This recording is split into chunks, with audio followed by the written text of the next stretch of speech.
In high school, we played a game. Many years later, we got back together to play one more. Little did we know, this time, the game was real. Join me, Aram Vartian, on Start Playing Games for a brand new type of fantasy role-playing. In Die RPG, you play a group of real-world, deeply flawed adults who are transported into a fantasy realm via a predatory, sinister role-playing game. The game transforms your characters into paragons and rewards them with strange and frightening powers. In Die RPG, you are confronted with your truest desires and deepest fears. And only you can decide when the game is over. Check out all of my available Start Playing Games campaigns at aram.gay. My name is Aram, and my pronouns are he, him. I'm the producer of the Dungeons & Dragons podcast, God's Fall. My name is Dylan. My pronouns are he, him, and I'm a physicist in Canada. Welcome to Kill Every Monster.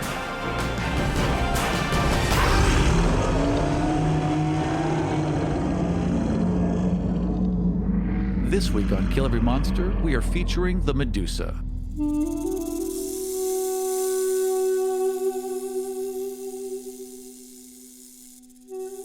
The Monster Manual describes Medusa as a victim of a terrible curse. The serpent-haired Medusa petrifies all those who gaze upon it, turning creatures into stone monuments to its corruption.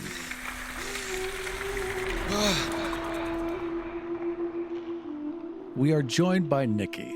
Nikki is an educator, streamer, and LGBTQ+ and disability advocate. She's also the producer at TTRPG, a Twitch channel dedicated to creating a fun and safe place for marginalized members of the TTRPG community to connect and play games together. You can follow her on Twitter at halfling_Nikki or TikTok and Instagram at the same name. Welcome to the show, Nikki. Thank you for the welcome. So, the Medusa. A Medusa. The Medusa. This is where I'm already confused. We'll talk about it later, but they specifically use the word in the book. Plural is Medusas, and we can talk about why that's broken later. Yes. Thank you. Before we talk about why it's broken, Nikki, what is a Medusa to you? To me, and to many other women, a Medusa is a symbol of feminist rage. A lot of women will get Medusa tattoos after a sexual assault. In the specific lore that I'm thinking of, Medusa is raped by Zeus and in Athena's temple, and Athena gets angry. And there's a feminist slant on the lore that says that she made her ugly as a protection and gave her special powers as a way to protect herself against people like Zeus, who will take advantage of women. And I prefer that lore over the Monster Manual's lore for a lot of reasons. As a conventionally attractive woman, I've had to deal with a lot of unwanted attention. And sometimes you wish you could turn men into stone. That would be really cool. There'd be so many statues. Right? Exactly. Cities would be filled with statues. I would just go on a rampage. Right. And rightfully so. I was like, oh, evangelical preacher? Statue. It'd be an incredibly pleasant city, just filled with statues. Like, why do you have all these statues of terrible men? Yeah. Why did you honor all these just random dudes? It's a reminder to all the other men not to cross me. I keep gendering the Medusa as female because I do respect the fact that Wizards said they could be male or female because they're a race, but also, like, making them male seems to, like, as you're saying, it undercuts the whole point of why a Medusa exists. Like, I think in this particular case, you want this creature to be female because it's so important in understanding their origin and their motivations. Well, even the incubus and succubus, they have double art. Right. They have male and female art. The Medusa does not. I wish it did. It'd be hot. We talked about this in the context of the Hag, where Crawford got the question of, can hags be male? And his response is, oh yeah, I had a non-binary hag in my game, except all of the art, all of the writing, all the terminology is mothers and grandmothers. They've they're pulled not away from it. guys, They've done better in the Medusa in that they specifically use, gender neutral pronouns, and they call out that it could be men and women. I fixed a sexism by saying it's men and women. Yeah. We, of course, go back to classical beauty because the whole thing is eternal youth, beauty, and adoration. But you don't have to necessarily be Greek statue beautiful to turn into a Medusa. You just have to find yourself beautiful and be vain. And it's interesting because it talks about how their vanity and their hubris and like how they use that power to hurt people. And that just doesn't sit right with me because like the idea that beautiful people are mean is weird. Yeah. I have a lot of very, very pretty friends. Right? I know. I was like, all my friends are hot. If that's how this worked, there'd be a lot of Medusa twinks. Right. Is all I'm saying. There'd be a whole bunch of them. The Medusa gym. It's just lifting statues. All these buff Medusa boys. Big Medusa ladies. A bunch of Medusa in 4-inch shorts. Like, how would this art be different if it was made by queer women instead of men? Because, like, she'd be large. She'd be like Scorpia with snake hair. Very, very short snakes. Definitely a shaved, undercut snake. Oh my God, I can picture this now. I need to go commission some art. So Medusa being a punished creature is apparently actually really recent. I'd have to double check if it was, I think it was like 400-ish BCE. Ovid did that, dickhead. At least wizards didn't this time. At least this time. Yeah, at least they it wasn't didn't take WotC the this lore and time make it around. worse. They just took what was there. So I'll give them credit. Maybe even a little better with allowing for male and female Medusa. Maybe in this one case, wizards did a better job. We'll get to it because all they had to do was look at the original mythos because Medusa is one of the 3 sisters that are Gorgons, and Gorgons are the species that just does this. She had wings, she had snake hair, and she just hated. It specifically says she hates men, but you would have to look at like a translation to figure if this is like a mankind thing or a actual gendered thing. Mm-hmm. And then it was Ovid who took this story where, as with all myths involving this stuff, you get into the like, was it she's punished because consensual sex with Zeus and Athena can only punish, one party because how do you punish Zeus? Was it a rape and a punishment? Because that actually does happen a lot in Greek mythology, punishing the victims of Zeus. And in our culture in general, yeah. Yeah, victim blaming is not something that ever went away. And then like the last option, the retelling of it where you make it a broken form of protection is at least like you said, it's a nice twist on it, but it leaves a lot of the toxicity intact, where the thing we have to do now is punish women and give them some form of power because you can't stop men. Yeah, I like the giving them powers. I really don't like making them ugly. That just feels awful. I also don't think she's ugly. Right, that's the other thing. She's hot as hell. Call me a monster fucker, but I don't think she's ugly. Like, if your end problem is they have a goofy ass haircut, they're still hot. Yeah, every single Medusa is always presented as voluptuous and gorgeous. So I don't know what they're talking about. Yeah. It's always fun, like when you see a Medusa and like all the snakes have their own personality. That's always my favorite. Well, snakes never bothered me, so. The turning to stone thing bothers me a little bit, but also, That's hard. She can wear a blindfold. It's fine. Yeah. I'll still make out with Medusa. Just go towards the hissing. You'll figure it out. I'll let her come to me. How about? What do you think a Medusa's motivation should be? How would you see a Medusa in a game? If I was going to have a Medusa, she'd be there being hunted by the players because some powerful man in town wants her gone because she keeps taking out his allies and abusive men in power and all these things. She'd be like a vigilante in my games. And then it would It would provide that like moral gray area of my players needing to decide, like, are we going to take the money to end this Medusa's life, or are we just going to leave town because she's fine, like she's doing the right thing. I really do like when you clearly are sent somewhere by someone evil. You don't know it right away, but you figure it out mid-mission, and so you have to change gears. It is fun to pull the rug out under your players that way, and to have a monster that is capable of creating that gray area just by existing. Just kind of their existence creates that gray space, because if they want to be, Medusa can be terrifying. Oh God, yes. They can just wreck a party. A woman scorned can be quite terrifying. Especially if she got powers like a 16 strength. Yeah, she can be very terrifying.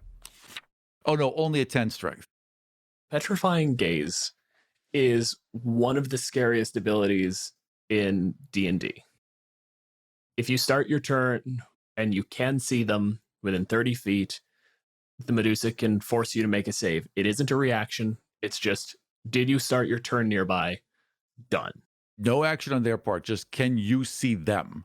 That is a terrifying trigger. Not to mention the fact that it has the auto-fail case, where like, or not auto-fail, I guess auto-death case. If you fail your saving throw, it's a DC 14, save by 5 or more, you are immediately fully petrified. They don't do a lot of that little extra math in D&D, where it's like, if you fail by 5, if you succeed by 5. They don't do that a lot in 5e. They've kind of tried to excise that completely, but they made sure it was here. And I like it because it really does make the monster much more terrifying. And I want her to be terrifying. She should be. She should be.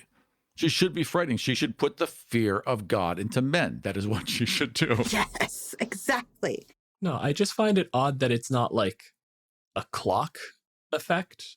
You get hit and like you slowly turn. Yeah, I would treat the petrifying gaze as like you make it an aura thing. Like if you're in this area, it is assumed that you're going to catch glimpses of them. And then you almost do like levels of exhaustion as you are slowly turned to stone when you don't make your save. Because as it stands, the fact that it can be instantaneous, and it's one of those things that obviously favors high con characters. But if you're a wizard and Medusa charges you, you lose. Yeah. Yeah. You're done. Failing a DC 14 con save if you don't have proficiency in Constitution is not just easy, it's probable. And even then, failing by 5 or more is, if you have a +1 Constitution, like 40% chance that you just immediately turn to stone. That's, to me, too much to function as an encounter. If your players are there, okay, Medusas don't come for people. Okay, they don't, like, unless you're a really bad person, they're probably not going to come for you. Even if they're a mean Medusa, they're not going to. Turning you into stone doesn't give them anything, except maybe they like doing it. That's it. It doesn't. It's like a bonus. They're not going to hunt you down to turn you into stone. So if you are facing one, you've put yourself there. And if you've come to fight a Medusa with no way to magically switch yourself back to stone or defend yourself or not look at, if you're not prepped, that's you. This is a thing D&D has a bad tendency to do, where you create a power or a protection that is binary. It's on or off. If you know not to look at it, if you know it's a Medusa and they don't get a surprise round, then at the start of your turn, you just say, and I don't look directly at it. And then I take my turn. And it means that for all your melee characters, anyone making attack rolls, they have disadvantage on their attack rolls, which makes the fight a little bit more difficult. But that's it. It's just every turn you're trying to play DM gotcha with, you didn't say it this turn, I can't save. And that sucks. That's terrible. Or there's a reflective surface. Yeah, but that's the thing, is you can negate the fight, is what I'm getting at. Whereas if you create sort of an aura effect, and it's one of those, like, if you're within the aura, then you have to make like 5 saves, and it's going to make your life harder. Then it's, if you find a way around it, that's great. And if you don't, the fight is still tenable. Yeah, but also you've now made a situation where after 5 rounds, the whole party turns into stone, right? You make it a save per round. You make, like I said, everyone now has a clock. It's like I said, levels of exhaustion. the melee fighters have to step out of that aura. I think that's fine as long as she still has a standard action where she could focus the gaze. Absolutely. Or even like make it a lair action instead. That'd be great. A lair action would make a lot of sense. Especially because, like you said, a Medusa, they're always framed as being in one location, surrounded by these statues, which, how is that not a lair? How is that not a terrifying lair? Well, especially when they talk about like where she lives. She lives in ruins and all these things. She's in quiet exile. And so I think, but like you said, like she's not going out to find people. So I think like it has to be a lair, right? And it should be obvious that you're walking into a scary situation. If my players go out of their way to go into a scary situation and they're unprepared, I will roll in front of them and decide whether or not they're going to die. Like, I'll say, okay, like if I roll under 10. You don't try to punish players, but if they make conscious choices that are dangerous, like, dude, consequences on you. And I've only ever killed one player character before, like permanently. And it was because he was a level 1 and ran into a bandit camp of level 5 bandits. And I said, are you sure you want to do that? These people will kill you. They killed your friend. They're going to kill you. And he was like, yeah, I'm going to save everyone else and distract them. I'm like, all right, good luck. Noble. Yeah, but with consequences. Exactly. And it gave them something to fight for, because then once they leveled up, they went back to that bandit camp and took their revenge after their friend died. But yeah, it becomes a narrative thing. Right. It's a story element now. It's a big enough deal to warrant killing a player over. Like, you don't drop them on goblins, but when it's like, no, I'm going back in, you'll probably die, I'm saving my friend. That's a worthy death. That is a good character death. And as long as everyone's on board going in, that's what happens sometimes. I do like the idea, though, of like getting caught off guard and now having like a 180-pound statue that you got to drag to a cleric back home somehow. Right, exactly. It is the size of a person. That means it's super not 180 pounds. Right. It's like 600 or 700 pounds, is it? You're right. This isn't, the fighter isn't dragging this back. This is a full blown, we have to get a wagon into the middle of these ruins and somehow. It is nearly, and to get them back undamaged, like... Get a winch. This is a huge deal to get them out. Greater Restoration is... Need a couple war horses. That's fun. That's a fun adventure. It's a bummer that one guy's sidelined. You got to find him an NPC or something for a while, but that's a fun adventure. That's a fun consequence. Greater Restoration is a 5th level spell, which means you don't get it until 11th level. Mm-hmm. And it's a challenge 6 monster. So as much as it is easy to fix in that all you have to do is cast Greater Restoration, the party doesn't have it. Right. Which means you have to get them the scrolls ahead of time, and you have to hopefully, like I said, it's the only way to fight this is to completely cancel it out by giving the party, 5 scrolls of Greater Restoration. Make sure that the person who can use spell scrolls hasn't turned to stone. Right. Yep. Don't want them to get zapped first. Wizard goes down first. Entire party's out. Holding in their hands. And even then, unless you're wildly overloading them on Greater Restoration scrolls, they can only be used at the end of combat. Right. Because if you only have 5 and you turn the ranger back and then the ranger is petrified again, maybe we don't have enough. Someone's going to remain stone, and now we have to sort out, as a level 6 party who doesn't have access to good teleports yet, getting this person back to town to get them treated. Well, and I think like my strategy, if I were playing, would be to, we're gonna blindfold the wizard, give the wizard the scrolls. We're gonna blindfold the wizard. They're just gonna stand there and do magic missile. Like, that's it. That's all they're doing. They're just going to stand in one spot and make sure they don't get petrified. That's I think what I would do as a player. You've got to come up with like maybe also cast mirror image. Mm-hmm. So they might pick a different one than you. Like, there's a bunch of things you'd have to do. Maybe cast darkness and then blind sight. Like, there's a whole bunch of tactics you could pull.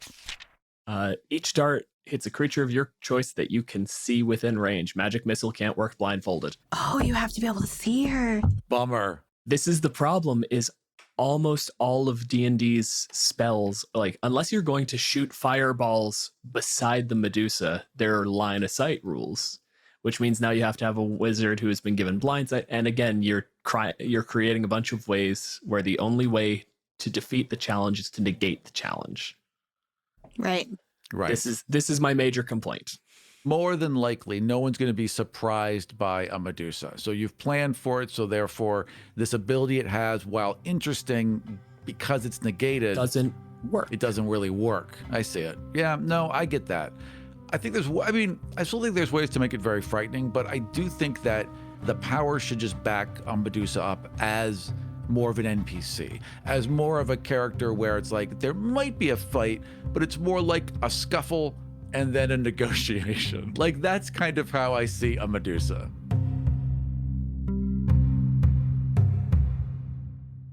Nikki, is Medusa a monster? Depends on who you ask. Sure, but I'm asking you. No. I think there's a reason that to a lot of women, she is a hero and not a monster. And I think that there's a lot of female monsters that are very scary. And it's because who's writing these books? A bunch of men.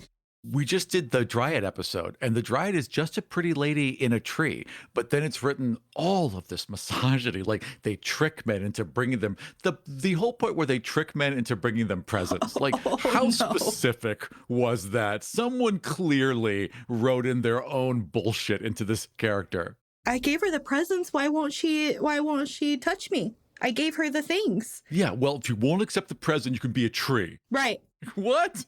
It's so weird. As a woman into geeky shit, like that was my life, right? Like I got you this thing, and here, like, come hang out with us. And then I would realize, like, oh, they're trying to date me, and like they're not trying to involve me in this game that they're playing. Which is why it took me so long to even get into tabletop role-playing games, was because I wasn't welcome in the way that would make me feel welcome. So Medusa, I think, is a monster for those specific men, the ones that have been rejected or have been accused of things, or who are afraid of the wrath of angry women. But then for women, she's that vigilante that's going around and destroying powerful abusers. I think she's a symbol for a lot of people, for sure. She's a monster for monsters. Exactly. Especially for fully, like, sapient monsters. I think that's the major delineator. Is what I always talk about is willful maliciousness. And that's sort of where the line gets blurry with Medusa, is in the myth, there is a hatred. And you can argue in circles whether it's validated or not, but there is a certain level of maliciousness to it. And then it just comes down to that internal morality, right? Is this a monster because that is cruelty, or is that valid and justice? And I love that space. I think it's far more interesting than, like, a vampire, because there your question is, like, if they have to kill to survive, is killing more ethical? A Medusa's not turning people into stone to feed. No. It's a defensive tactic. If it is an offensive tactic, if they choose to use it offensively, then they're probably a little monstrous. And then it comes down to the question of, who are you using it on? Are you punching up or are you punching down? Mm-hmm. Which way are you using that power? That, I think, is one of the key things that would determine if any creature was a monster. If the monster is aware of themselves, aware of their abilities, aware of the damage they can do, aware of people and language, which this one is, if it then chooses to use the power offensively just to harm people, probably a monster. Just defensively, they're just protecting their home. Yeah. Get out of their home. Right. Like, why are you here? That just gave me an idea when you were like, if they know. And I was like, oh my God, a himbo monster who doesn't know their own power. Oh, a himbo Medusa that doesn't know? Oh no. Man, I don't know why that people keep turning into statues around me. I must be too beautiful. Like, I don't know. I don't understand. Just so sad. Oh no, this thing's going around where everyone turns into statues? I keep trying to make friends and I can't.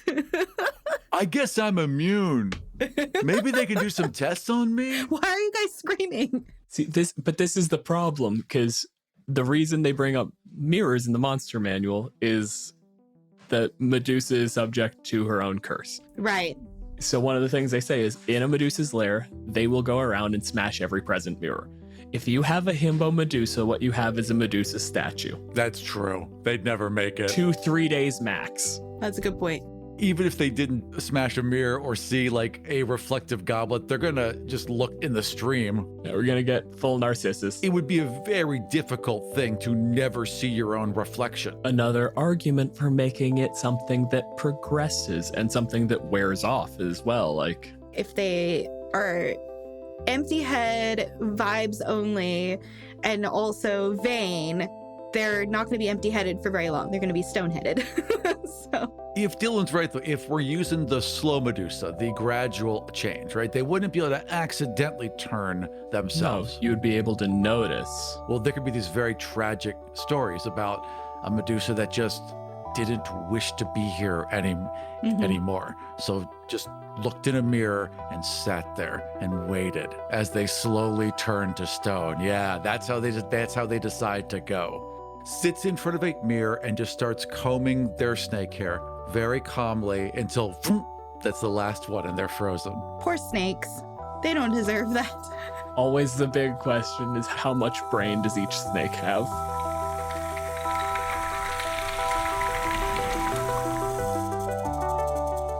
Nikki, how would you change the Medusa in 5th edition? Mostly just the lore is the part that bothers me. I don't know. I think I just would take it closer to the Greek mythology lore if I was writing the Medusa. And then I do like your idea about the aura and the time of being within her presence. Like, we're talking about, like, Medusa could turn herself and how lonely that would be. Isolation can really do something to people. Can she hang out with other Medusas without it being a problem? Because there's a really powerful community in sisterhood.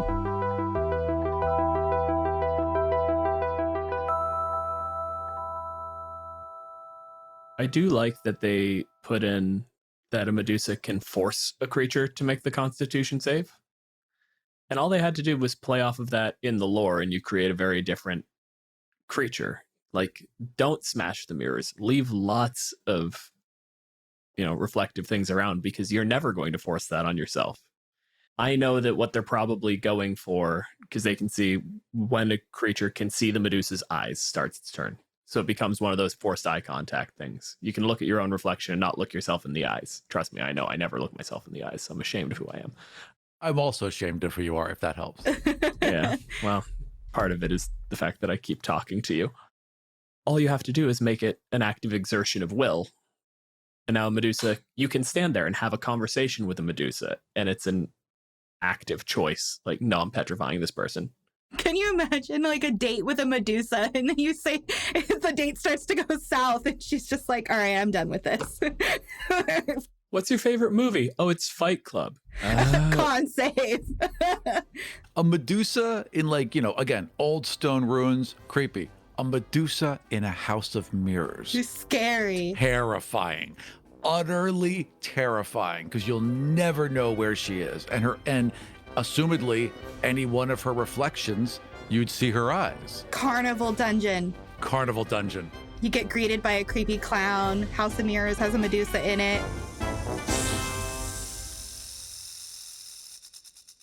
Give her a grapple attack, and you give her the full turn action is, if you can make someone look at you, force them to make the save. I want a Medusa that's going full melee, getting in there, grabbing you. It's got like poison attacks from the hair, holding you in there, and then just pulling your face around. Oh, scary. What if there were different types of Medusa that had different snakes? So you could get a grappling one that had boas, right? There's just giant, long, thick boas. And then you'd get the poisonous ones that had vipers, Yes. right? And then maybe there's a really nice one with like garter snakes. It's like, hi, I'm Medusa. If you ignore the gross sexual assault backstory because Ovid's a weird creep, and just go back to the Gorgons were just spawned of a god of the sea and some other mythological figure. Depends. We have Medusa. We have Uriel. Her thing was just, she's noted for her bellowing cries, particularly in the tale of Medusa's death at Perseus's hands, in which her anguished howls could make stone crumble to sand. Wow. That immediately becomes like, you give her an ability where the petrification is only ever partial, but now it makes you vulnerable to this weird sonic attack. Shatter. You put him in as a team. Yeah. Make a little Medusa superhero team. This one turns you into stone. This one, your limbs just start turning into sand. And now how are you going to fight? You can't use your weapons. This one turns you to stone. This one pulverizes you. That would be a great 1-2 hit. Who's the third one? What can the third one do? Stheno tends to be depicted as a thin Gorgon monster with red snakes curling around her head instead of hair. In earlier accounts, she had a scaly head, boar's tusks, bronzed hands, and a protruding tongue, glaring eyes, and a snake around the waist as a belt. Neat. They don't give her any and then she did this. Basically, the two sisters, after Medusa was killed, went after Perseus, and he had a cap of invisibility. Legitimately, he had Hades' hat, and when he put it on, he turned invisible, so the angry Gorgons could not find him. Also, for some reason, Medusa is mortal, and the two sisters aren't. Depending on what version of immortal we're dealing with, it may have straight up been Perseus cannot kill the other two. Regardless, if you pull back to, instead of doing this weird, gross curse bullshit, and you pull off of the Gorgon sisters, you get 3 Medusas for the price of 1. You get a weird sand blast attack thingy, and you get a scary punch Medusa with metal hands. Right. Yes, that is cool, actually. Yeah. That's fantastic. Can you imagine, you go to mess with the one Medusa, and then she calls in her sisters for backup? That'd be amazing. Right? Oh, why didn't I think of that? Well, and in some Medusa lore, don't her sisters die? I thought she was so lonely because somebody killed her sisters. The only thing I could see is there are versions where basically in the Greek myths, they're Gorgons. They're creatures that exist of their own right, and there's just the 3 of them, and maybe they don't live together, and then, Perseus kills Medusa, blah, blah. In the Roman myths, apparently, there are some versions that just don't concern themselves with the sisters, and then there are some versions where basically Athena was so mad at Medusa that she also got the other 2. Right. You sell the players on using the lair of the Medusa, holding up there, this is actually a fantastic stronghold, let's keep this place. And then they come back after an adventure one day, and all of the statues are reduced to dust, and there's just a note written on the ground in the sand, just, "We are coming for you." That's the rest of a campaign right there.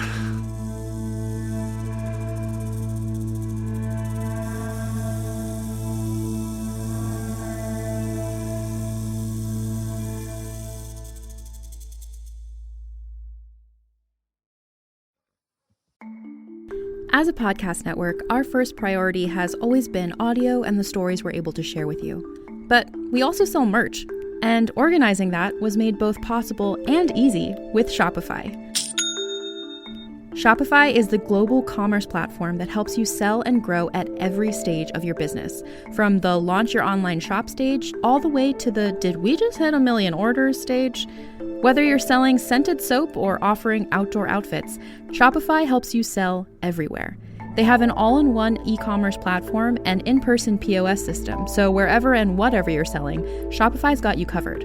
With the internet's best converting checkout, 36% better on average compared to other leading commerce platforms, Shopify helps you turn browsers into buyers. Shopify has allowed us to share something tangible with the podcast community we've built here, selling our beanies, sweatshirts, and mugs to fans of our shows without taking up too much time from all the other work we do to bring you even more great content. And it's not just us. Shopify powers 10% of all e-commerce in the US. Shopify is also the global force behind Allbirds, Rothy's, and Brooklinen, and millions of other entrepreneurs of every size across 175 countries. Because businesses that grow with Shopify. Sign up for a $1 per month trial period at shopify.com/realm, all lowercase. Go to shopify.com/REALM now to grow your business, no matter what stage you're in. Shopify.com/realm.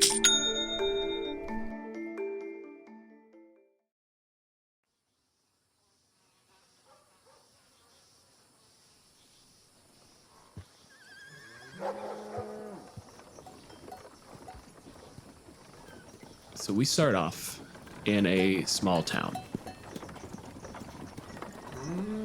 50, 60 years ago, the town was smaller. It was built a little ways off into the woods. And eventually, news came through that a road was being built up. It couldn't cut through the woods. It was closer to the edge. And essentially, everybody picked up and moved on over. And once there was transit through town, things started to build up a little more. Still not more than like a stopover, a place to rest between, real cities. But now there's a population to it, a little bit of income. There are people who need things now. We're going to pan off back into the woods, back into ruins is the wrong word, the remains, the bits of foundation that couldn't just be picked up and taken. The last few little structures that stay out there to where someone else has set up their home. Nikki, tell me about where you set up shop. The town before had a mill. She wanted a place that people would recognize. The mill had like a really nice big window, and so she can use that for when people come to her for getting the things that they need, the medicines that they need. And then also the mill had really nice workspace and shelving and things like that. There's a bed in the corner that's clearly for like when people need to recover there, and there's shelves and there's lots of like bottles and herbs and things hanging to dry so that she can use them in potions later. Mortar and pestle, all of these different things all over. Really nice shears and gardening tools, and a big basket that's clearly made for collecting more materials. Very witchy. So she mixes all of her own potions to tend to people, but she's also really, really old. She's been around a really long time, longer than anyone in the town has been alive. And she's probably been in town for like the last 20 years. And so she's very well known by the people in town.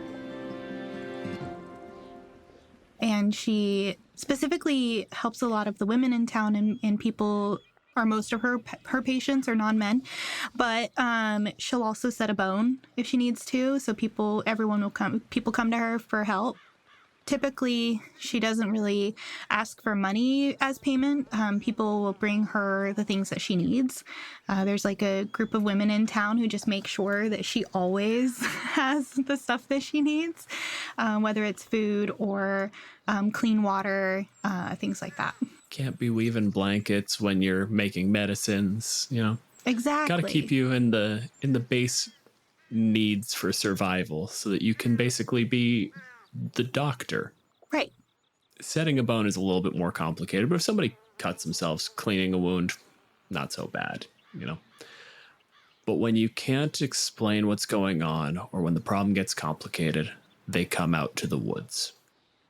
Where are you at presently? Right now, I am out with my basket. Like there's a little stream, and I'm collecting different herbs and that I know grow along there.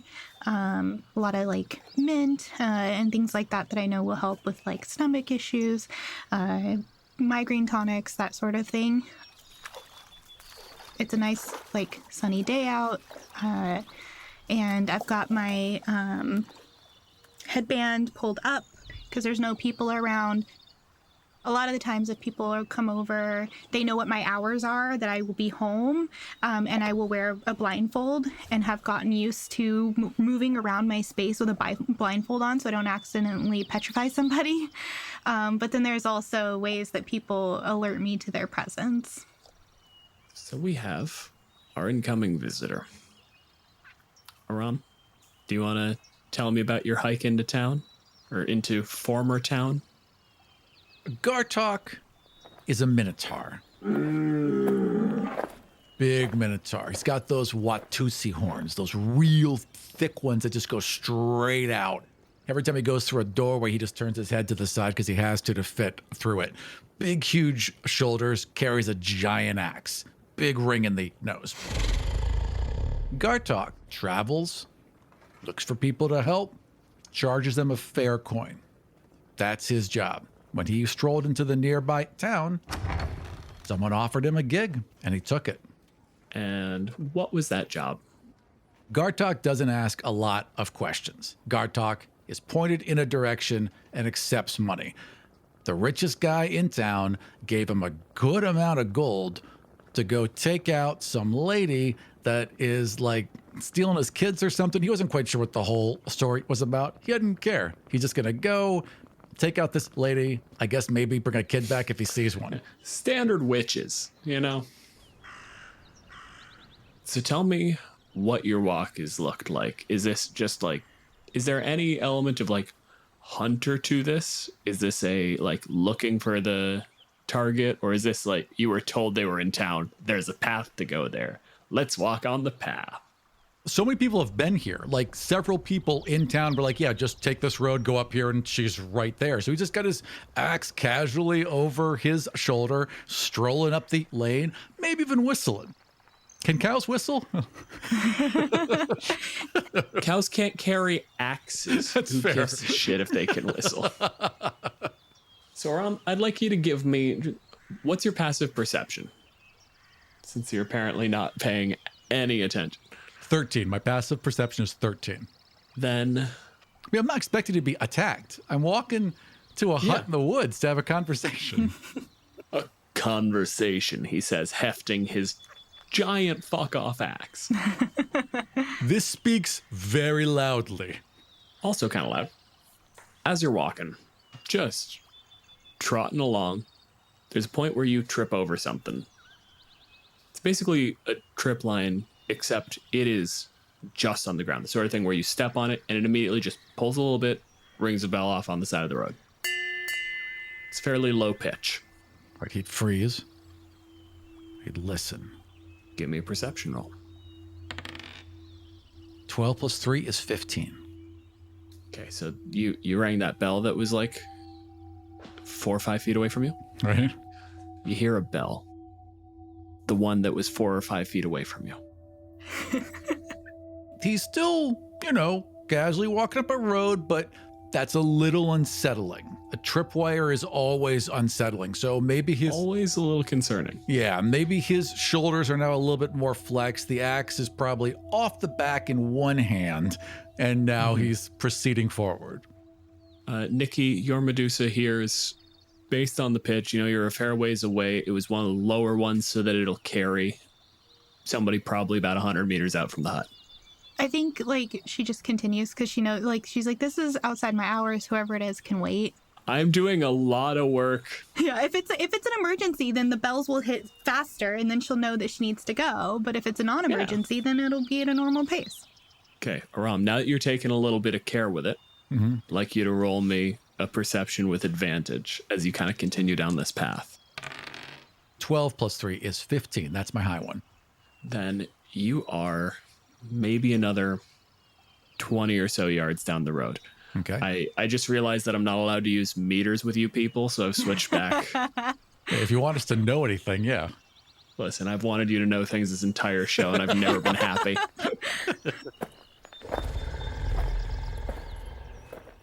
You get maybe another 20 or so yards down the path, and you're about to step down, and you notice, again, another one of these lines leading off to a bell.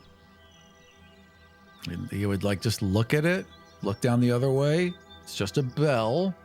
And he'd squint because he's like, why would they have two? But he steps over it as gingerly as he can for a minotaur. And now he's got his shoulders kind of hunched and he's walking forward a little slower. You are fully aware now. You are actively paying attention. Yeah. 20 yards, another bell. 20 yards, another bell. The thing you catch by Bell 4 is that they are getting smaller. They're getting higher pitched. Interesting. Sure enough, coming out into the clearing, you've got one last one. And it basically looks like about the right size, something that you would just leave on a counter. Someone has a warning system here. You are probably just clever enough. Actually, I don't know what your character's intelligence score is. He's got intelligence of 10. He's just as smart as I am. Being generous today, huh? You're clever enough to basically put together, like, they're going up in pitch, they're at regular intervals. This is basically just a heads up. You would trip when you're the furthest out, a real low-pitched bell that's going to carry into the woods. And the closer you get, it'll ding higher and higher until you're, like, standing next to whoever set them up. Right. Okay. What am I looking at? Like I said, the temptation would be to use the word ruins. Except this is not dilapidated. It's not like it rotted. The wood, the things that could be easily stripped away, some of the simpler sort of masonry came in bigger chunks, was easier to separate out, has just been taken. This is the floor plan of a small town. 7, 8 buildings. There is one that is still particularly intact. It looks like, from the shape of it, most of a mill. Someone came in here and basically took the bits of wall that were left, built them up just high enough to get, room height, and then put a decent roof on it.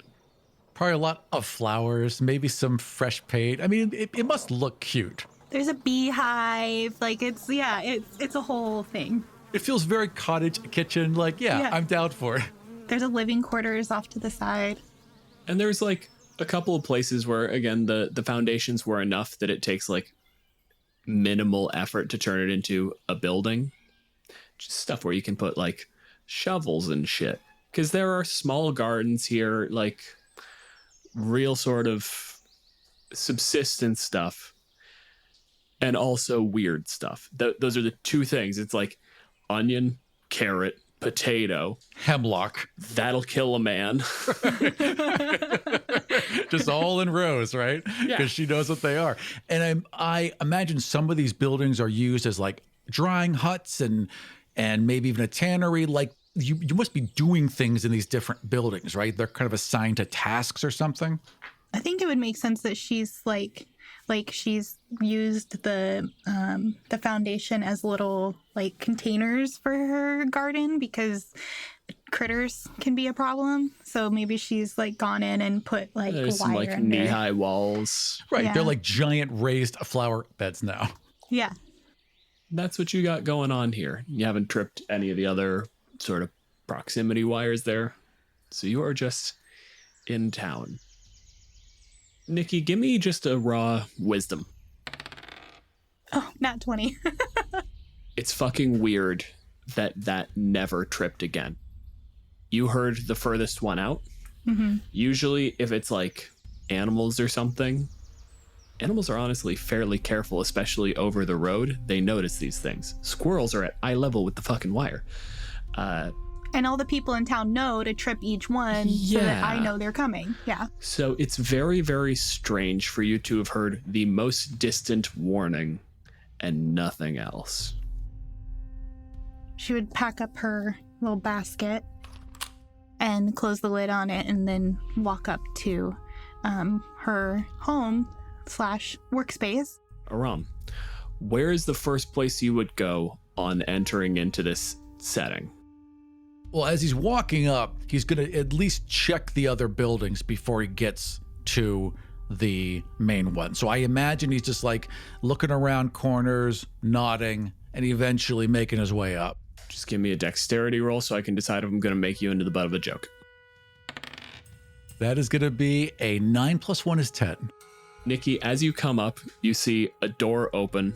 There is this huge hulking figure who is immediately catching rakes and shovels and like just catching them like shit, like stuffing them back into the shed that they just threw open.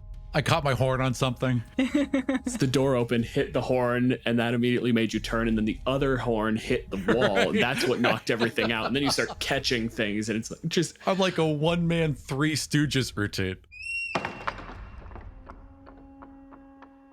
I think she would walk up and say, if you had bothered to read the sign on my door, you would have known what my hours were. He looks over. Beautifully hand-painted sign, right? Just gorgeous. You can read, right? He turns and like looks a little offended. He turns back and... Yes, I can read. Of course I can read. What is he looking at? Because we have at no point given you any form of description aside from wearing a bit of a headscarf. she's like 5 foot tall. Like, she's not a big person. Slender, fairly muscular, dark, like a grayish green skin, and then long snake hair and they are kind of, right now they're just kind of like around, like laying there kind of calmly around her shoulders, like a scarf in a way. When she heard somebody coming and saw the large figure, she did bring her her little, like, she has a headband that she pulls down over her eyes so she doesn't accidentally petrify people, and so she's put that on as she asked this question about being able to read. And then she has a staff. She's already put her basket down because she's on a little bit on guard, having seen the big fuck off axe. And so she's got this staff. It's like a gnarled wood, very knobby at one end, and it's got some clear wear where she might put her hands during a fight. She's just standing there kind of proudly, really good posture. When she said something about the sign, she used her staff to point right at it. Aram, give me an Arcana roll. That's a +0, and I rolled a 7. That's a fucked up witch. This is the same result as last time. Oh, all right. So I just kind of cock my head and I'm looking at her. But snakes, blindfold, it's all witch stuff, whatever. And he just kind of dismisses it. Snakes are a standard witch thing. Head snakes, weird witch thing. Fine. It's still on theme. I can figure it out later. So she'll notice that you haven't said anything yet, and that you must be looking at her. She's used to people who she's never met before being a bit weirded out by her whole deal. Are you sick? You don't seem injured. I am not. Is someone you know sick? No. They are all fine. Then what can I help you with? And he would just kind of plunk the axe down, blade first, so the handle's up. And he'd put his hands on it and just kind of rest his chin on the top of his hands. And he's considering this because he wasn't told what you are, just that you are dangerous. He didn't get all the information he should have gotten. And he looks at you and he's just studying you. And he says, This seems rather unfair, but coin is coin. I've come at the request of... What's the guy's name? Baron... We gave him such a really bad... It was such a... What was it? I don't remember. Baron von Hampton. So no. I come at the request... I refuse. No, okay. Choose a different name. Baron Eugene Heckles. Eugene Heckelson. How about that? Sounds pretty awful. That's the worst. That's excellent. Perfect. So Baron Eugene Heckelson, perhaps you've heard of him. Pretty important in town. You pissed him off. You stole his kid. There is a gentleman in town. He calls himself the Baron. Absolutely no one is willing to call him that. I'm going with Hacklin, just so that Heckelson is as wrong as it can possibly be. Heckelson. Yeah, Heckelson. Now, that's what it was. Eugene Heckelson. That is what you are convinced it is. Well, fair. I misheard it. I didn't care. Whatever. I didn't get the story. I don't know what I'm hunting. I don't know who this guy is. I got a bunch of gold. I got a bunch of gold and I got an axe. That's an adventure. So, Baron Hacklin, you've had no direct interactions with him. Basically, his wife is getting older. She has tapped out of child rearing at this point. which is a thing that he is not entirely in agreement on. So she's been coming to you just prophylaxis, basic, just getting whatever medicines you can to make sure that she gets her way.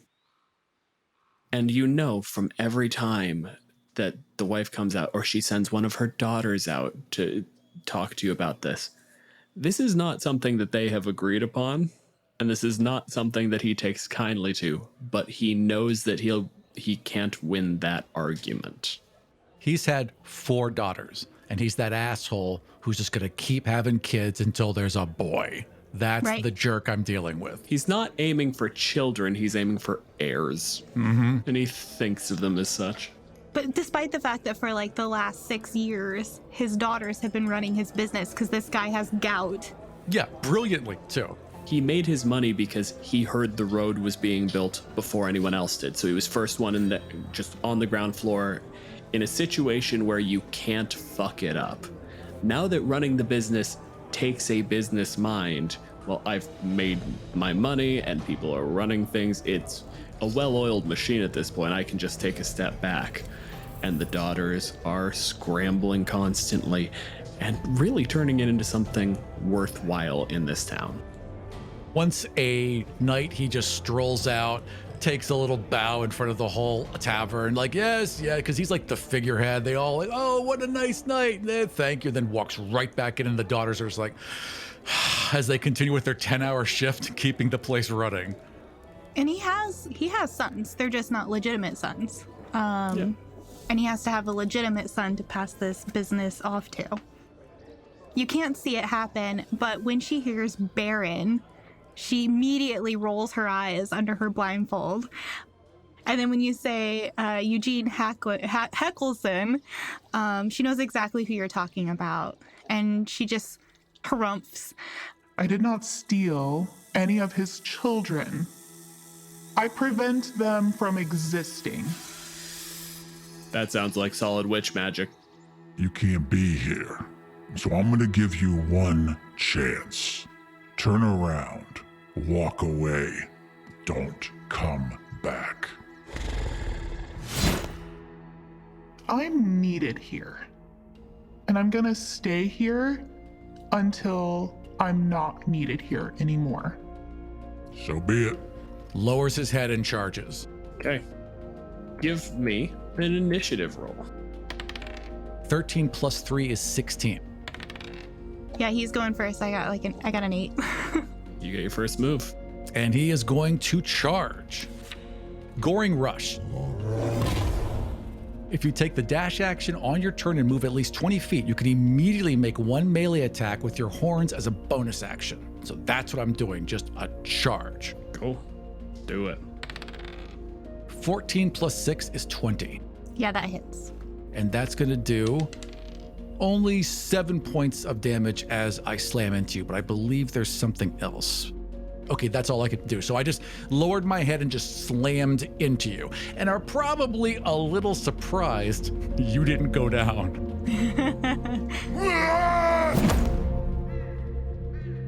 They are sturdy. Yeah, she feels pretty solid. Far more than she should be.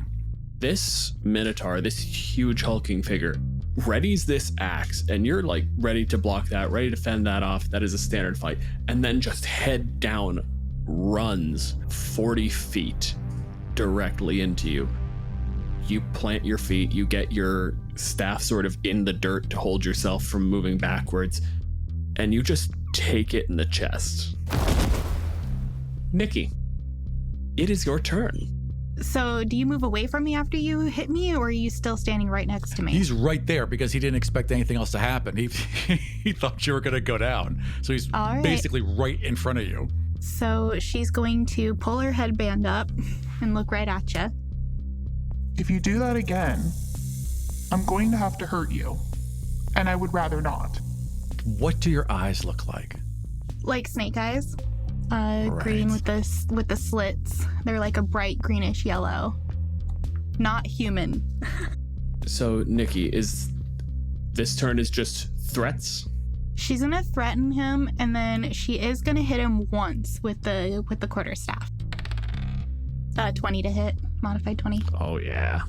So I think after you charge her, she's got her staff behind her. She's gonna flip it up and use that leverage and momentum to just whack you right on the chin.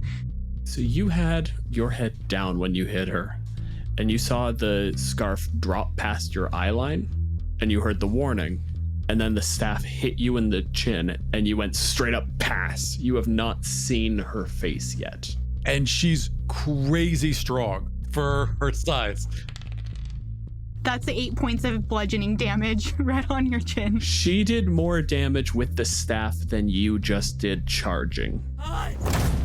Yeah, I haven't been hit like that in a while, and certainly not by someone your size. And that's at the end of her turn. She'll just stand there ready for you to try his nonsense again. With the speed of that hit, like how fast it came out and how immediately she fell back into position, you can see the second hit that was locked and loaded and isn't coming. You know that is held back. Right. And it's your turn. Nikki, do you want to do the thing when his turn starts? Yes. Or roll me a Constitution save when your eye line drops back down and you lock eyes with this creature for the first time. 19 plus 5 is 24. You're fine. You're all right? What do I feel, though? You look into her eyes and you see the green. And that little sort of amber to it immediately just surges out. It pulses like energy, and her eyes go bright yellow for a half moment. And you feel arthritis. You feel every joint stop being mobile, stop being lubricated, like it's granite instead of bone. Let me tell you, I can visualize that rather well. I know you can. Yeah, that's terrifying. I'm coming for your references. You know, I want you to understand what I'm saying. You are digging into my personal fears, and I appreciate it. Let me know if that's like too hard a button. No, it's fine. I'm in. I'm terrified, but I'm in. Cool. Good. Then it's one of those things that you feel it, and you feel it grab, and you immediately break eye contact because you look down at your arms. Like, you feel it try to grab your elbows, and then you're just like, what the fuck? And it stops. It lets up. Make another Arcana roll. Okay. Make it at advantage now. I rolled a natural 1 and a 7. She's a powerful witch. She's a really strong witch. I've never seen such a powerful witch. Normally they have to cast these spells. She just fucking eye beamed your arms. God, she's got to have at least 3 meta magic feats to even pull that off. Oh my god. You have no fucking idea what's going on here. Her staff's a giant magic wand. Yeah, it could be. Only thing that makes sense. Anything could be happening here. She's a secret dragon. All these thoughts are going through his head. So for the first time, he tenses a bit. He's worried, and he decides not to hold back this round. Make your attacks. Are you gonna look at her? He is going to look at you because he still doesn't understand what's happening. He hasn't figured out what's going on. Yeah. That's true. So he's going to make 2 attacks against you, and then he's going to use his action surge to make a third one. Aram, we have this conversation every time you play a fighter. When you use action surge, you get to take another action, and if you attack, then you get your full attack action. Your eyes shifted, his eyes have now shifted, and just a blast of hot air comes out of his nostrils as he just starts coming in with that axe. He's going to roll 4 attacks. First one, 8 plus 7 is 15. Just hits. Natural 1 on the second one. You go in, make that first swing, and when you do, there's a moment of pride, and you lock eyes with her again, and there's a moment where it seizes mid-swing. Yeah. You might be putting some things together, but you aren't getting another check on this one this turn. 18 plus 7 is 25, which hits, and 17 plus 7 is 24, that hits. So 3 hits. First one is 10 plus 4 is 14. Second one is 9, so 23, and the last one is 8, so that is 31 points of damage. There's a little bit of it where it's not even necessarily that he's moving that quickly. It's he knows how to throw the weight around. So when he hits you, you will stumble back, and then he moves to meet where he knows you're going to wind up. There is finesse to this that doesn't seem reasonable for someone of this size. And you haven't gone down.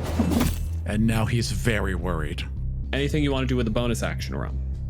With the bonus action then, I think I do. I think I have a bonus action thing I can do. Oh yeah, I can shove her. So I can always shove someone.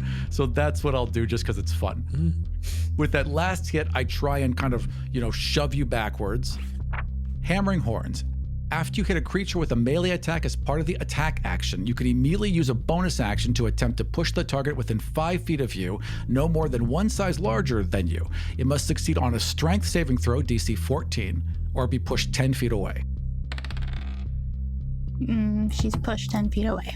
Okay, so the very last hit, it's like he basically just holds the axe in his hands and slams both fists into you and just rocks you. But you do that kind of cool anime thing where you just slide backwards and then stop right there. It's as if she weighs more than she should. Yeah.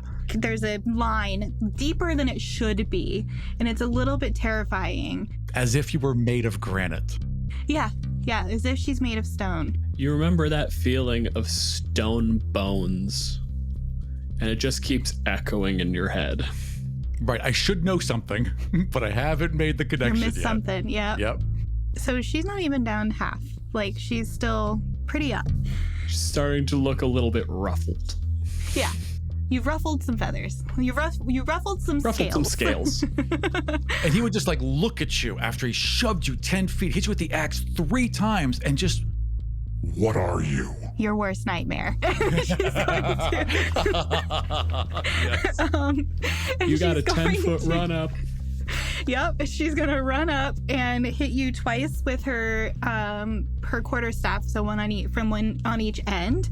She's gonna also try to attack you with the snake hair. My AC is 16. +5 to hits all around. 11 plus 5, so it's a 16. And then, that's a 2. And then the snake hair is a nat 20. Oh, they're so pissed. Oh, that's not the thing you want to crit. They're so protective. They are so protective of you, and they're so mad right now. I think, and that's why she misses on the second one, is that she whacks you with the first one, and that is gonna do 4 points of bludgeoning damage. When she tries to hit you with the second side, she whiffs, but as that comes down, her head kind of tilts towards you, and the snakes go out and snap at you, and they get you.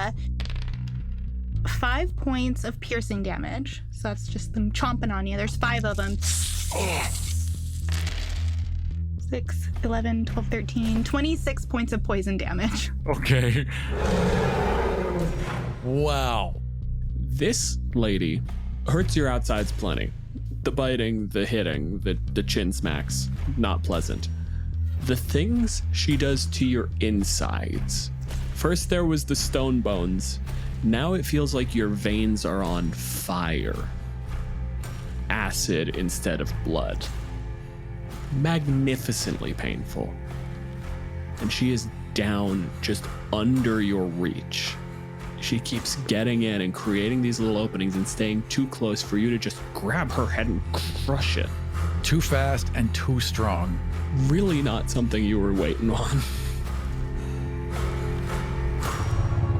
He lets out a bellowous roar. Just this thundering horn-like roar, and he uses his bonus action to cast Second Wind. Well, not to cast Second Wind, but to invoke a Second Wind. To whatever the hell a fighter does to make things happen. To second winded thing. Yeah, right. So that's 1d10 plus 7 hit points back. I rolled a 1, so that gives me 8 hit points back. It's better than nothing. And then he goes to swing, but his axe swings low because he's trying to trip you. Okay, so then you look at her, huh? Yeah, totally. I'll look right at her. Hey, Nikki, do you want to do the thing? Yeah, I do the thing. She does the thing. She's pissed. Make a Constitution save. Constitution save. You rear back, and when you go to swing, roll your save. 16 plus 5 is 21. All right.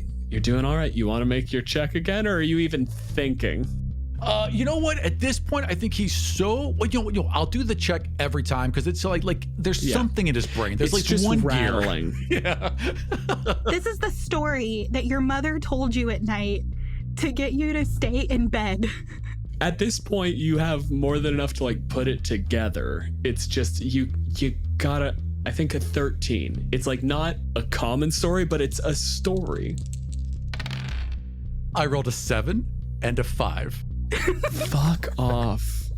Fardian, this is... You've rolled for this 5 times. I know, he just doesn't know. All the clues. This Eugene Heckelson really screwed me over. This witch bites harder than I thought she would. She's got a little badge that says her name, and below it says local helpful Medusa, and he's still not figuring it out. Not putting it together.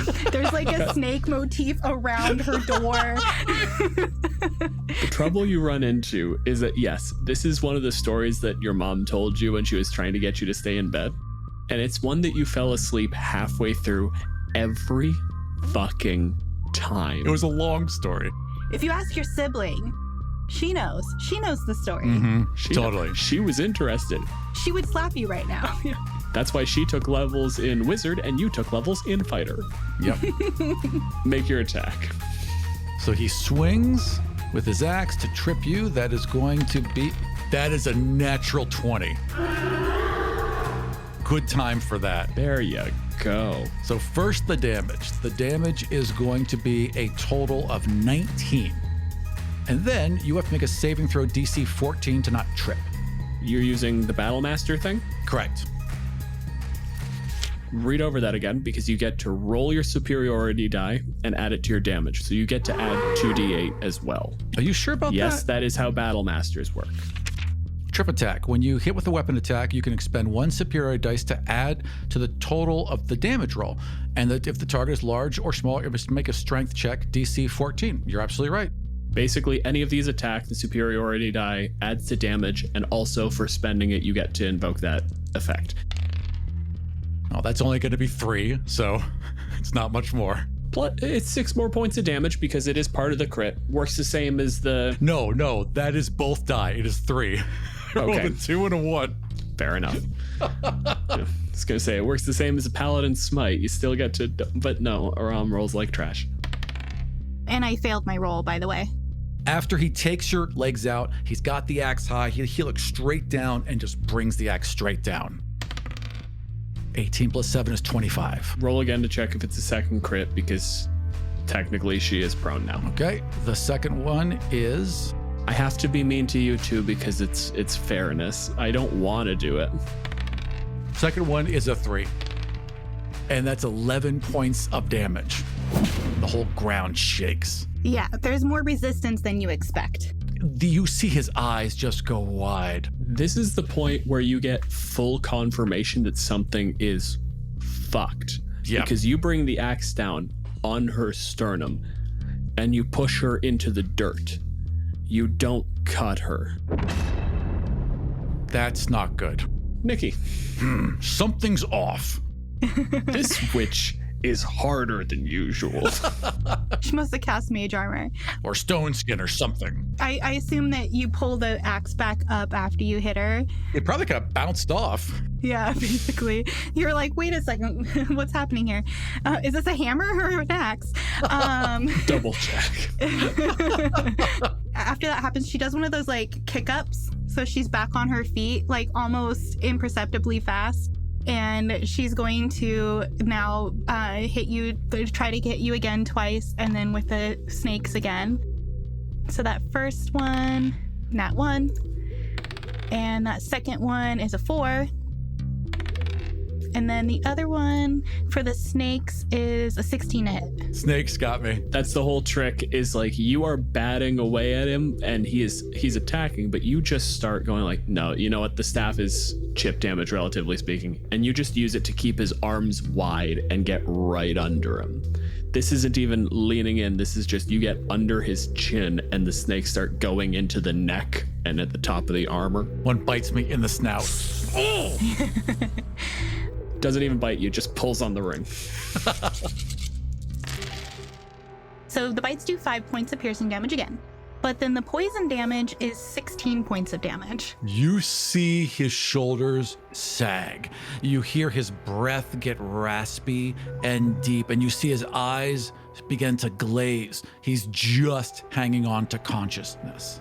And she looks at you and she says, Are you done yet? And he would like, he puts the axe down, pulls himself back up to his height. Look, just give him back his kid. I didn't take his fucking kid. Prove it. How do you prove that I didn't take a child? Let me look around. His neck is burning, his shoulders burning. You look him up and down, and Nikki, roll me a medicine check. 18. Aram, how many hit points do you currently have? 4. If you breathe hard enough, he will die. This is not a threat. This isn't like a weird ploy to get one last shot in. If he steps wrong leaving your house, he'll die on the road. She looks at him and she goes, Are you sick?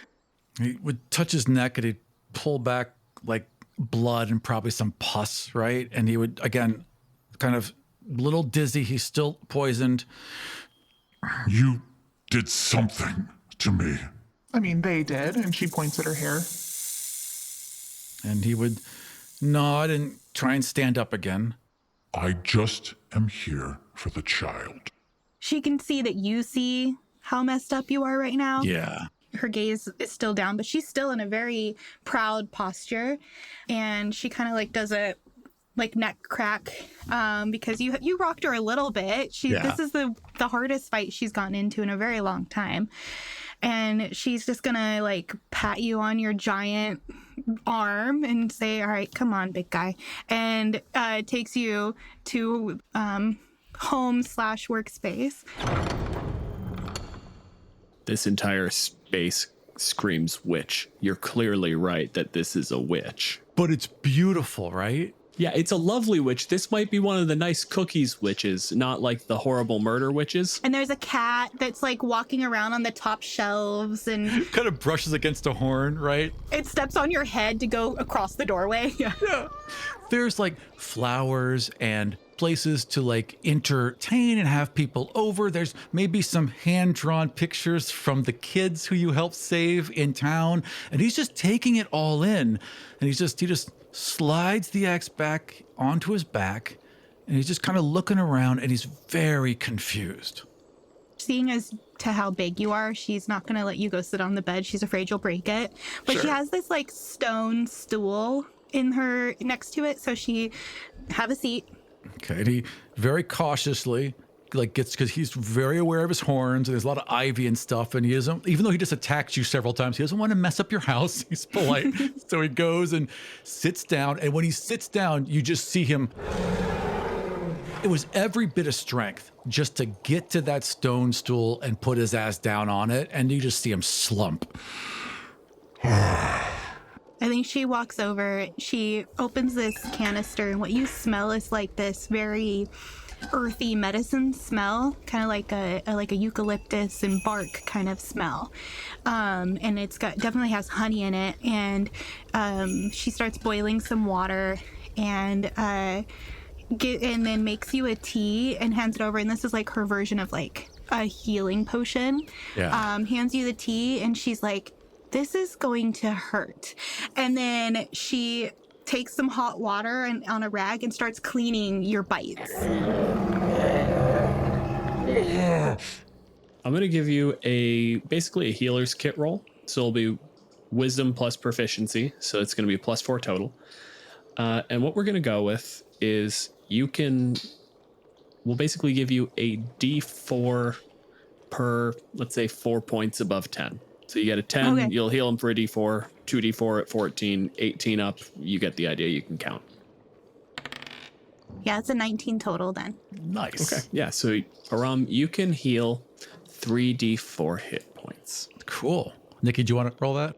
Yeah, you know she rolls better than you, don't you? Yeah. Yeah, so that is 9 points of healing. Nice. Okay. As you drink this tea, Yeah, and she this starts like cleaning out your cuts. With this little teeny teacup with his giant hands. Now, I understand that you've been misled and possibly even lied to. This man who sent you, he and I, we're not enemies. To say we were enemies would imply that he and I are on the same level, and we're not. His wife is in her upper years and no longer wants to have children. He has 4 daughters that are running his business for him. And that's not good enough because he wants a legitimate son. And his eyes go wide because he's got 3 sisters and he was the youngest and his dad was an asshole. He knows this story well. His sisters basically raised him. And so he just snorts and lowers his head and just shakes it sadly. And he looks back up at you with determination. When I regain my strength, I have some gold to return. Keep your gold. You've earned it. Well, at the very least, I have a message to send back to this gentleman, this so-called Baron. Care to join me? Yes, I will come with you. I normally don't go into town, but I feel like this situation calls for a house visit. I'd imagine we spend the next couple days. I'm resting up. You heal me, right? The cat's taking a liking to me. I've got maybe a little flower crown now. Like I got little ribbons on, on the ends of my horns. I'm totally into it. Are you making these things? Because, like, yes, little bit cottagecore, don't get me wrong, but also, like, just a professional? The supplies are there because, like, okay, so she's delivered a lot of babies and, people bring her gifts. There's the box for kids to keep themselves busy while they're waiting to be seen. Yeah. And his sisters used to do this all the time. Put flowers in his horns and tie ribbons to him. The cat now has a little flower crown. Yeah, exactly. And so he feels at home here. He feels like he's just with one of his older sisters again. And she's explained who she is and what she is and why she's the way that she is. And that, she's been running from town to town for her whole life and that she's been here the longest and she likes it here. And by the end of day 2, you stop trying to look at her eyeballs. Right. It's huge. Do you tell me what you are?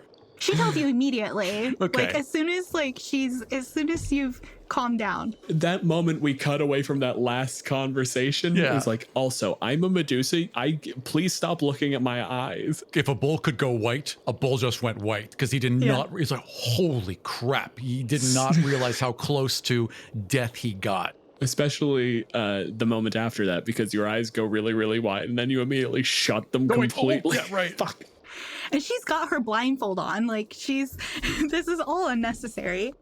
And then after a couple days, I'm fully rested and healed. And I think one morning as he's helping you bring in some things from the garden or maybe tearing up a stump, right? Mm-hmm. He turns back and he's like, I'm ready. Let's finish this. Let's go do the town a favor. You come in later at night. People are starting to shut down, the lights are kind of coming out. There's a handful of just sort of torches that are left nearer to the middle of the road, the sort of thing where we can leave these, they'll peter out over the course of the night and it'll just give people something to move by in case they're trying to get between buildings. Safety lights. Yeah. Yeah. Less safety and more just seeing stuff lights. The last kids are still out playing, and then all of a sudden, there's a little bit of commotion. Kids telling their parents, like, look, there's a cowman and the nice lady. Get inside. Wah, wah, wah. A little tumbleweed rolls down. And a path is basically cleared for you. There are some people who, still are doing their work, and they are fucking wide of this. There are parents watching from houses as you go up to the largest building in town. There's a gate, there's a small garden, and then there's this huge, 3-story house. Not a gate for long. She rams that gate open. Wham! Just Unnecessary, just geometrically, but sure. he's going to slam every door open until he gets to a room, and then he's going to step to the side and very graciously open it for you. There is all that noise when you slam the thing open, and immediately, someone is at the door. It's clearly some sort of butler or something, sees what is going on with you and is terrified. Then he looks past and he sees the Medusa, and there's just a moment of, the fuck is going on here? She does not make house calls. She does not. One of the daughters comes down, sees what's going on, and just goes, "You're done for the night. Go." And immediately he runs. She pulls the door open the rest of the way and goes, looks over the somewhat still bandaged Minotaur, looks down at you and goes, "I'm so sorry." She would look at the daughter and just be like, "It's not your fault, dear. Where is he?" And she steps off to the side. We're going to fade out there. In the morning, everyone starts going out about their business. There is a little, pool in the middle of town. They try to keep it clean, but we haven't quite gotten, irrigation or anything down, for this. There aren't pipes, so it's just something that gets cleaned out every now and then. And in the middle of it is a statue. A statue of the first Baron of town, Edmund Hackland, who looks fundamentally terrified. Thank you for joining us for The Medusa. For more information about us, notes for each episode, and ways you can help support the show, head over to killeverymonster.com. If any of the ideas we've discussed on the show have sparked some of your own, tell us about it on Twitter at KEM Podcast. You'll find me at DJ Malenfant and Aram at Aram Vardian. For ad-free episodes, early releases, bonus episodes, print-ready maps, our new audio DMs notes, and my character sheets for each encounter, head over to patreon.com/killeverymonster. You can also listen to ad-free episodes and bonus content by subscribing to the show on Apple Podcasts. Our intro theme and many of the sound effects you hear in the show were created by BattleBards. Check them out at battlebards.com. This episode was produced by Aram Vartian and Dylan Malenfant. I also did the editing. Our guest was Nikki. You can find her on Twitter at HalflingNikki or TikTok and Instagram at the same name. And if you are anything like me and all of that information just fell right out of your head, you'll find everything you need at killeverymonster.com. And we'll see you next time for Kill Every Monster.